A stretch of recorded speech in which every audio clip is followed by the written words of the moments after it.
My name is Zainab, and if someone had told me that my own blood, my sister, would one day betray me in the worst way possible, I would have laughed in their face. But life has a way of testing you with the people you trust the most. And this is the story of how my sister stole the man I was supposed to marry, and how I made a comeback she never saw coming.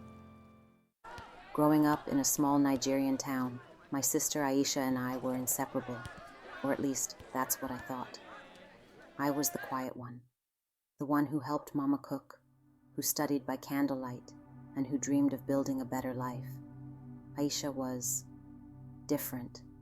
She was beautiful, yes, tall, with caramel skin and eyes like fire, but she was also cunning, selfish, and dangerously charming. From a young age, she knew how to get what she wanted, and she wanted everything that was mine. It was in my final year at university when I met Malik.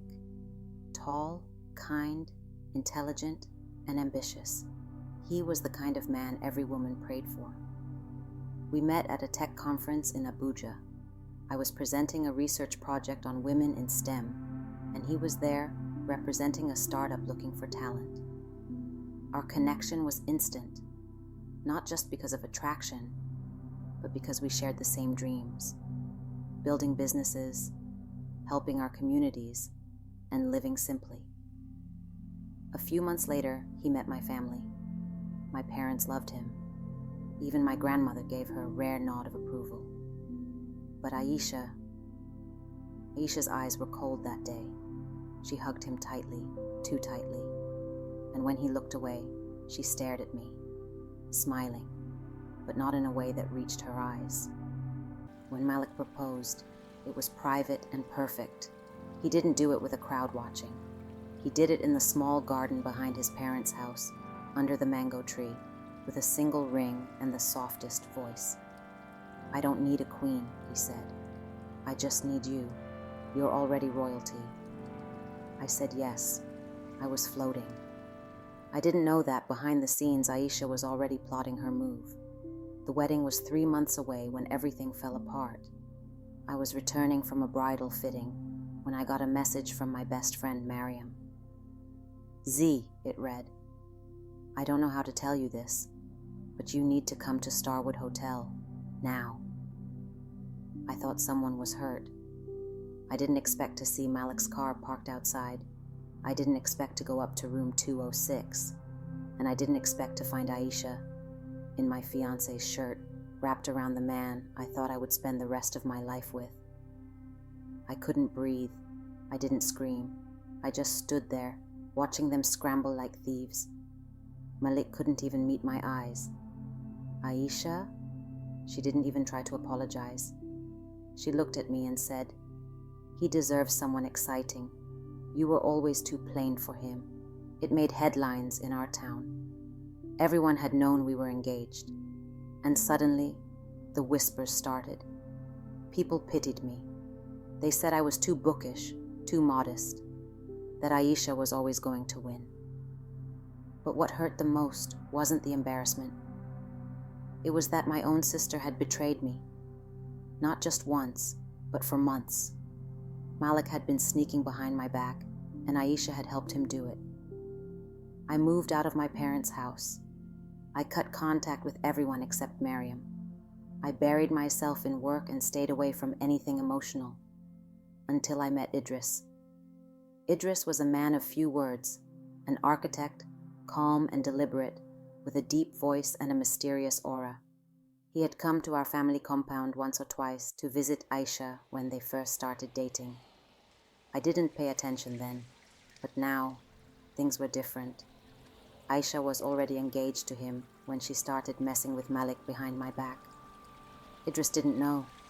We bumped into each other by accident at a conference in Lagos. When he saw me, he looked like he'd seen a ghost. "You're Zainab, right?" he asked. I nodded. He invited me for coffee. That's where it all started. Idris was still engaged to Aisha, but he was suspicious. She had started acting distant, evasive, secretive.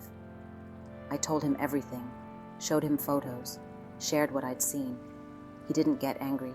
He got quiet, very quiet. After a long pause, he said, "Thank you for telling me. I had a feeling. I just didn't want it to be true." He broke off the engagement that same week. Aisha was furious. She sent me voice notes filled with curses, told me I was jealous, that I had ruined her life. I didn't respond. What I didn't expect was what Idris said next. 1 month later, he called me and asked if we could meet. He brought flowers, sunflowers, not roses. He remembered I liked them. "I know this may sound strange," he said, "but I feel like we've both been through the same kind of pain. And maybe we were meant to find each other through this." He didn't get on one knee. There was no ring, just honesty. He asked if we could get to know each other better, with the intention of something serious. I said yes.